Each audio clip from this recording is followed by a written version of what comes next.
কথা ধারাবাহিকে নতুন পর্বে দেখা যায় যে মামাকে মারার বদলা নিয়ে মিহিরকে জেলে ভরে দিল কথা। বিস্তারিত জানতে আমাদের সাথেই থাকো। অরুণ মিহিরের আসল রূপ দেখে ফেলায় লোক দিয়ে অরুণকে শেষ করে দেয়।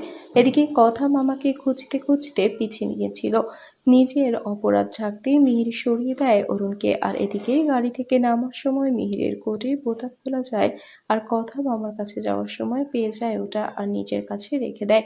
আর সামনে গিয়ে দেখে মামা মারা গেছে। সবাই অরুণকে নিয়ে বাড়িতে যায় আর কথা অনেক কাঁদতে থাকে। এদিকে অ্যাভি দাদু খবর পেয়ে ছুটে আসে গোবরডাঙ্গায়। এসে দেখে অরুণবাবু আর নেই। কথা অ্যাভিকে দেখে বলে, আমি একা হয়ে গেলাম অ্যাভি।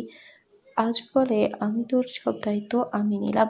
আর বলে, তোর মামাকে যারা মেরেছে আমি নিজে থেকে তাদের সব শাস্তি দেব। এদিকে অরুণবাবুর সেচ কাজ সম্পূর্ণ করে বাড়িতে ফিরে আসে কথা আর বোতাম দেখিয়ে বলে, মেজো কাকা এটা দেখুন তো আপনি চিনতে পারছেন কিনা। এটা দেখে বলে, এটা আমার কোটের বোতাম, তোমার কাছে গেল কি করে।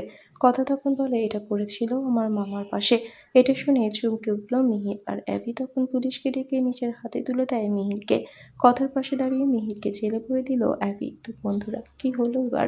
এক্ষুনি একটি লাইক দিয়ে এবং কমেন্ট করে জানিয়ে দাও তোমাদের মতামত। ধন্যবাদ।